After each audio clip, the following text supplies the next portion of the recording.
¿Qué tal? ¿Cómo están? Sean bienvenidas y bienvenidos a una sesión más de Aprende en Casa 2, una estrategia propuesta por la Secretaría de Educación Pública. Deseo que se encuentren muy bien en compañía de su familia. Soy el profesor Alejandro Sevilla y me da mucho gusto acompañarles en este recorrido por la historia de nuestro México. Y qué mejor que juntos podamos descubrir y comprender nuestro pasado.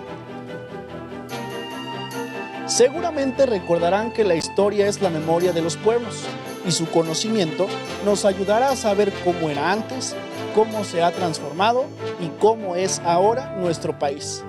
Por ello, a lo largo de esta sesión, analizaremos las consecuencias de la conquista y la colonización española, específicamente la evangelización en Nueva España.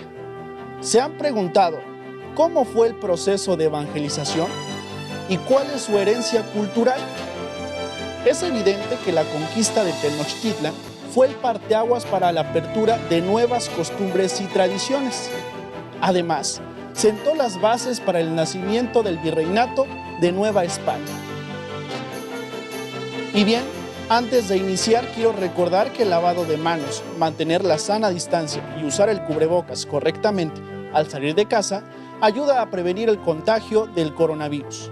Por ello, les exhorto a que sigamos practicando estas medidas y así, juntos venceremos al COVID-19. Ahora, conozcamos el propósito de la sesión. Y este es analizar el proceso de evangelización en Nueva España. Por tanto, nos enteraremos de quiénes se encargaron de llevar a cabo la predicación, enseñanza e implementación de la fe católica en los territorios de Nueva España.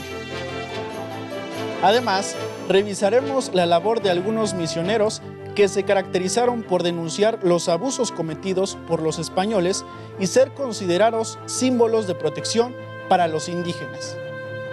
Así que, quédense conmigo para descubrir juntos lo relacionado con la tarea evangelizadora, herencia de la época colonial. Para realizar anotaciones, solo necesitan bolígrafo y cuaderno, y su libro de texto por si desean profundizar y ampliar sus conocimientos acerca del tema en cuestión. A continuación, leeré dos textos conservados en castellano. El primero, recogido por Jerónimo de Mendieta, y el segundo, por Bernal Díaz del Castillo en su libro Historia verdadera de la conquista de la Nueva España. Les sugiero poner mucha atención. Comparto primero el testimonio de Mendieta. Y mientras estos religiosos caminaban para México, los indios andaban tras ellos, como los muchachos suelen seguir a los que causan novedad, y maravillándose de verlos con tan desarrapado traje, tan diferente de la bizardía y gallardía que en los soldados españoles antes habían visto. Y decían unos a otros: ¿qué hombres son estos tan pobres? ¿Qué manera de ropa es esta que traen? No son estos como los otros cristianos de Castilla. Y menudeaban mucho un vocablo suyo diciendo: Motolinia, Motolinia. Y uno de los padres, llamado Fray Toribio de Benavente, preguntó un español que qué quería decir aquel vocablo que tanto lo repetían. Respondió el español: Padre, Motolinia quiere decir pobre o pobres. Entonces dijo Fray Toribio: ese será mi nombre para toda la vida. Y así, de allí adelante, nunca se nombró ni firmó sino Fray Toribio de Motolinia. Bien, ahora paso al testimonio de Bernal Díaz del Castillo. Después de quitadas las idolatrías y todos los malos vicios que usaban, se han bautizado desde que lo conquistamos todas cuantas personas había. Así, hombres como mujeres e niños que después han nacido y que de antes iban perdidas sus ánimas a los infiernos. Y ahora, como hay muchos y buenos religiosos de Señor San Francisco y de Santo Domingo y de otras órdenes, andan en los pueblos predicando y en siendo la criatura de los días que manda nuestra Santa Madre Iglesia de Roma, los bautiza. Y demás de esto, con los santos sermones que les hacen el Santo Evangelio, está muy bien plantado. en sus corazones y se confiesan cada año, y algunos de ellos, y tienen más conocimiento de nuestra fe, se comulgan. Y además de esto, tienen sus iglesias muy ricamente adornadas de altares y todo lo perteneciente para el santo culto divino, con cruces y candeleros, y ciariales, y cáliz, y patenas y platos, unos grandes y otros chicos, de plata y incensario, todo labrado de plata, pues capas y casullas y frontales en pueblos ricos lo tienen. Y comúnmente en razonables pueblos de terciopelo y damasco, y raso y de tefán, diferenciados en los colores y labores, y las mangas de las cruces muy labradas de oro y seda. Otra cosa buena tienen, que así hombres como mujeres y niños que son de edad para lo de prender, saben todas las santas oraciones en sus mismas lenguas, que son obligados a saber, y tienen otras buenas costumbres acerca de su santa cristiandad.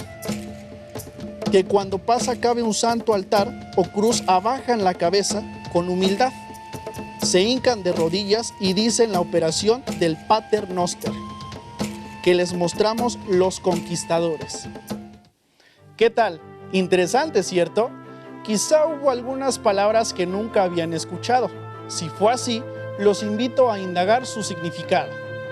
El que no hayan escuchado antes las palabras puede obedecer a que se trata de un castellano antiguo. Por tanto, algunos términos están en desuso o han cambiado su redacción o significado. Como sabrán por sus clases de lengua materna, el lenguaje se compara con un ser vivo. Hay palabras de nueva creación, como si nacieran. Hay palabras que se conservan por mucho tiempo. Por lo mismo, un gran número de personas las conocen y utilizan, como si las palabras maduraran y crecieran. Y también hay palabras que se dejan de usar, como si desaparecieran o murieran.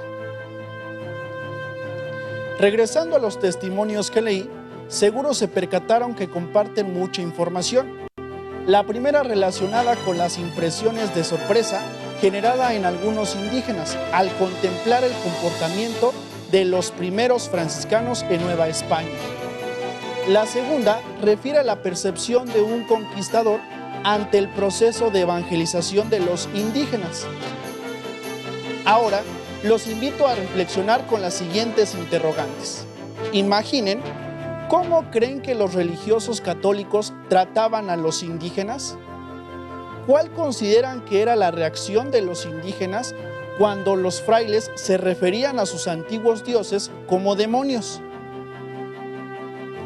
Para entrar de lleno a nuestro análisis, vean las siguientes imágenes e intenten responder a las preguntas.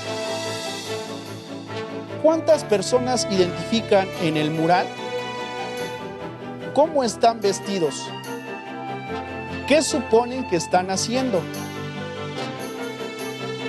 ¿Qué objetos pueden identificar en la imagen?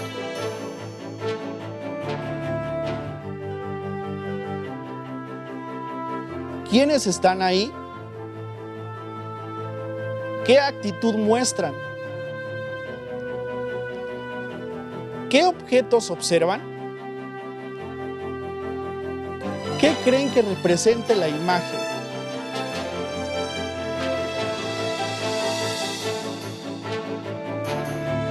¿Quiénes están ahí? ¿Qué actitud muestran? ¿Qué objetos observan? ¿Qué creen que represente la imagen?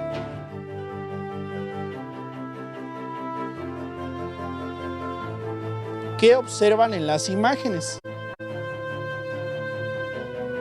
¿Qué creen que representen? ¿Cuál creen que haya sido el uso que le dieron?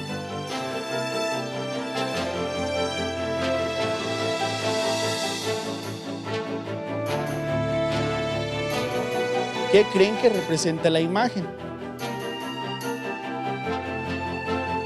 ¿Qué tipo de construcciones observan? ¿Cuál creen que haya sido el propósito de dichas construcciones?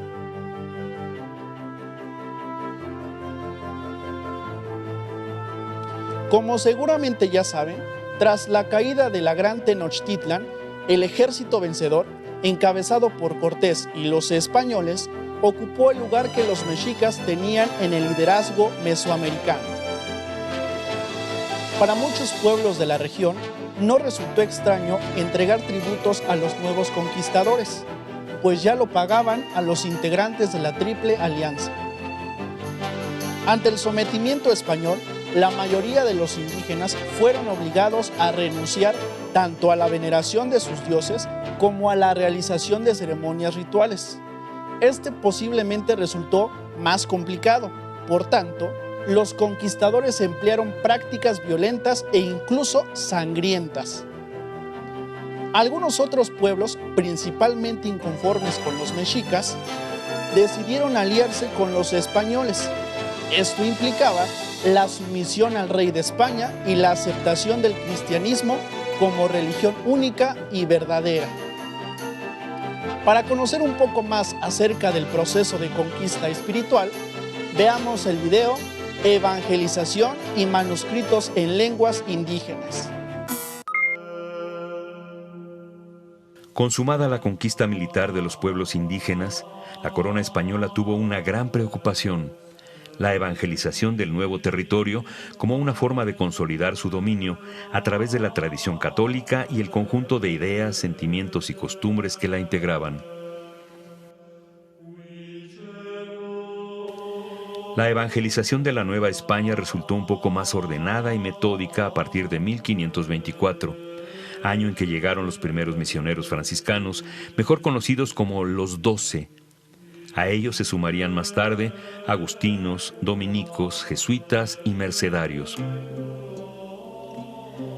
La labor de los frailes no resultó fácil. El primer obstáculo con el que tropezaron fue la multiplicidad lingüística del territorio que tenían que evangelizar. Los misioneros supieron que el conocimiento de estas lenguas era esencial para su labor evangelizadora, aunque el enorme abanico de voces, en principio, les causó un gran problema.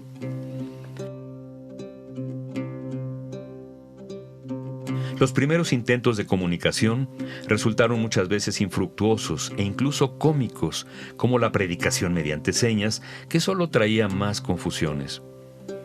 También lo intentaron con intérpretes, quienes las más de las veces distorsionaban la información, pues por ejemplo, la confesión resultaba odiosa y molesta a través de un intérprete. Más acertada fue la elaboración de unos librillos para la enseñanza del cristianismo, adaptando el método indígena de pinturas con un texto explicativo en náhuatl.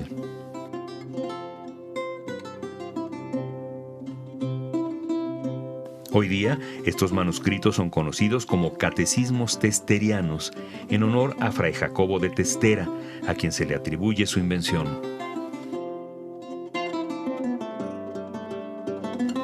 Otro procedimiento empleado por los evangelizadores consistió en escribir un breve sermón en castellano que se hacía traducir por algún intérprete. Enseguida, el fraile lo aprendía de memoria y lo declamaba ante los indios. Pronto tuvieron que renunciar a estos sistemas y concentrarse en el estudio de las lenguas vernáculas, principalmente el náhuatl. Para llevar la palabra de Dios a cada rincón, fue necesario poner libros en las manos de los religiosos, ya sea para que estudiaran las lenguas, para predicar la doctrina cristiana y para administrar los sacramentos. De ello nacen dos categorías de obras: los vocabularios y artes de la lengua, como llamaban antes a las gramáticas, y por otra parte, catecismos, sermonarios, confesionarios y evangeliarios. Siendo estos documentos instrumentos de trabajo cotidiano, no se prestó cuidado en conservarlos, por lo que la mayoría desaparecieron sin pasar por la imprenta, y algunos que tuvieron este privilegio inmediatamente fueron vetados y destruidos por el Santo Oficio. El material que sobrevive hoy día es escaso, considerado de valor inestimable y objeto de estudio para lingüistas y otros científicos sociales, pues en ellos se asienta un testimonio más del proceso de mestizaje que conformó a la nación mexicana. Como bien lo acaban de explicar en el video, la evangelización fue una forma de consolidar el dominio de la corona española a través de la tradición católica, aunque la labor de los frailes no resultó nada fácil. Después de que los españoles conquistaron México Tenochtitlan, Cortés solicitó al rey que enviara frailes para enseñar el cristianismo a los indígenas. Los frailes tendrían la misión de evangelizar y erradicar las prácticas religiosas prehispánicas. Franciscanos, dominicos, agustinos y más tarde los jesuitas fueron los religiosos que se dieron cita en la colonia. En 1523 llegaron a Nueva España los primeros 3 frailes franciscanos. Un año más tarde, en 1524, arribaron 12 más de esta misma orden. Ellos consideraban que el descubrimiento de otros pueblos era un presagio de la cercanía del fin del mundo y que, por lo mismo, la conversión al cristianismo debía llevarse a cabo con celeridad, es decir, con mucha prisa. Por ello, los franciscanos establecieron conventos y hospitales en lugares como la Ciudad de México, Puebla, Estado de México, Michoacán, Jalisco y Yucatán. Un ejemplo es el convento de Santiago Tlatelolco, en la Ciudad de México. En este convento franciscano, Fray Bernardino de Sahagún fundó la escuela de Santa Cruz Tlatelolco en el siglo XVI. Los dominicos fueron la segunda orden en llegar a Nueva España, en 1526. Se ubicaron en las regiones del sur, desde Oaxaca hasta Guatemala. Estos fundaron conventos y escuelas de oficios en el Estado de México, Puebla y Oaxaca principalmente. De gran importancia fue también la labor del dominico Fray Bartolomé de las Casas, pues a través de sus obras y escritos se convirtió en el gran defensor de los indígenas ante los abusos de los conquistadores y colonizadores. Años después, para 1533, llegaron los agustinos. Ellos se establecieron en aquellas regiones no ocupadas por las otras órdenes religiosas, como el occidente, las huastecas y el pánuco. Ahí abrieron conventos y orfanatos. Entre los agustinos más destacados podemos mencionar a Fray Alonso de la Veracruz, pues denunció la injusticia de la conquista, además de ser el fundador en Tiripetío, Michoacán, del primer colegio de altos estudios en América, al que acudieron tanto españoles como indígenas. Más tarde, en 1572, llegó la Compañía de Jesús, también conocidos como jesuitas, quienes se dedicaron a establecer colegios en muchas ciudades y un sistema de misiones en las regiones más alejadas del noroeste. Además, se consagraron a la educación de los criollos y a la enseñanza superior. Esta sucesión de las órdenes evangelizadoras no hubiera sido posible sin la participación de los colaboradores indígenas. Para conocer más de ello, veamos el video Los colaboradores de los frailes. Los colaboradores de los frailes eran jóvenes, niños, que habían sido educados en el convento, en la cultura occidental, digamos, sabían leer y escribir, hablaban latín, ¿no? Por supuesto castellano. Muchos de ellos fueron importantes colaboradores en la obra de Sahagún. Prácticamente la obra de Sahagún sería incomprensible sin sus informantes y sin sus colaboradores, ¿no? Estos jóvenes que fueron a hacer las encuestas y que conocían muy bien el mundo indígena. La elaboración de textos evangelizadores, sermonarios, confesionarios, catecismos, todo este corpus que tenemos ahora, tanto impreso como manuscrito, hubiera sido imposible sin el conocimiento de los hablantes nativos, ¿no? Que fueron estos jóvenes que conocían perfectamente sus lenguas, ¿no? Porque pues, eran sus lenguas maternas, y que pudieron a través de estos textos pues, hacer los puentes entre el cristianismo y el mundo indígena, ¿no? Este cristianismo indígena, como le llaman, ¿no? Este cristianismo hubiera sido imposible sin estos colaboradores, ¿no? También ellos fueron los catequistas, fueron los pintores, los escultores, los pintores de los códices, los tlacuilos, fueron también los que colaboraron con los frailes en el descubrimiento de los idólatras, ¿no? Fueron los denunciantes, los famosos niños de Tlaxcala son uno de los muchísimos ejemplos que hubo de estas denuncias. Fueron sus guías, ¿no? Los guías que los llevaban a los frailes a través de los mejores caminos.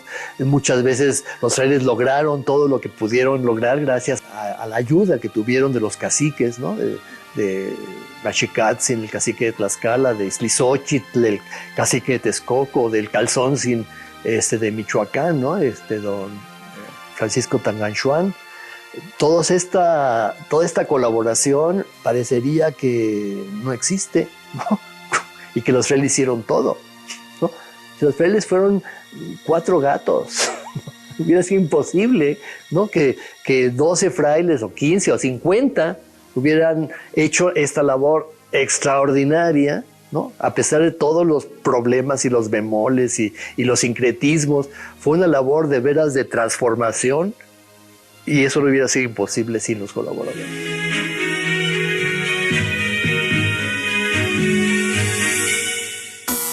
Sin duda, gran parte de los documentos, tanto impresos como manuscritos, hubieran sido imposibles de redactar sin el conocimiento de los hablantes nativos. Y seguro que se estarán preguntando, ¿cómo lograron comunicarse los frailes con los indígenas? Pues bien, utilizaron todo tipo de recursos. Elaboraron dibujos similares a la de los códices para escribir las oraciones y enseñanzas. Decoraron los techos de las capillas con diferentes escenas religiosas. Aprovecharon el gusto de los indígenas por el teatro y la música para recrear pasajes religiosos en pequeñas obras de teatro y realizaron fiestas con música y canto. Ahora bien, es conveniente mencionar que llegaron a Nueva España 2 tipos de religiosos, los que pertenecían al clero regular y los del clero secular. El clero regular estaba constituido por las órdenes religiosas ya mencionadas anteriormente y obedecían directamente a Roma. El clero secular estaba formado por los sacerdotes, obispos, párrocos, que no pertenecían a ninguna orden religiosa y se encontraban ligados a la sociedad civil. En general, los frailes fueron personas comprometidas con la defensa del indígena, aunque también había intereses políticos y económicos en las órdenes. Entre los frailes más destacados de este periodo podemos mencionar a Fray Toribio de Benavente, mejor conocido como Motolinia. Seguro recuerdan por qué lo llamaban así, pues lo mencionamos en la primera lectura.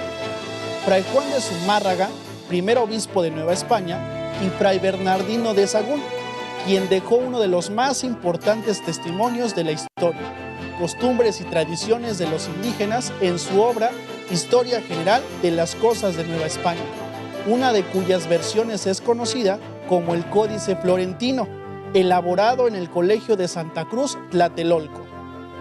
Bueno, lamento decirles que estamos por llegar al final de nuestra sesión. Como pudieron darse cuenta, la conversión de los indígenas al cristianismo no solo significó que los frailes les enseñaran el catecismo y las principales creencias de la religión cristiana.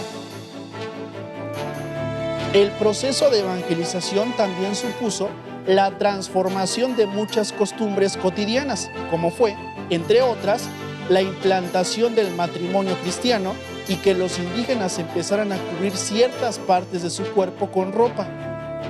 Además, durante este proceso, los frailes enseñaron a los indígenas a hablar castellano y algunos de ellos latín, a fabricar instrumentos musicales occidentales, a cantar en los coros de la iglesia, a participar en las fiestas de los santos y a ir a misa y a practicar los sacramentos. ¿Saben? Les tengo un reto.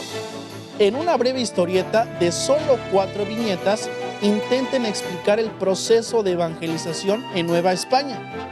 Recuerden que pueden utilizar imágenes, dibujos, textos breves y, por supuesto, onomatopeyas. Como saben, por lo visto en sus clases de lengua materna o de artes, Las onomatopeyas son los sonidos naturales o provocados que se escriben y evocan a qué o a quién los provoca. Ejemplo de los primeros serían el característico chipi chipi de la lluvia, el guau guau, o sea, el ladrido del perro o demás sonidos emitidos por ciertos animales, entre otros. Como ejemplo de los sonidos provocados serían el plash, el punch, zas, que evocan caídas, contactos, separación o golpes de objetos o personas. Para superar el reto y ampliar más sus conocimientos sobre lo que vimos en estos minutos, pueden consultar el libro de texto de tercer grado de secundaria y pedir apoyo a sus maestros. Así es como hemos llegado al final de esta sesión, pero descuiden, nos veremos pronto y continuaremos conociendo nuestro pasado. Soy Alejandro Sevilla. Hasta la próxima.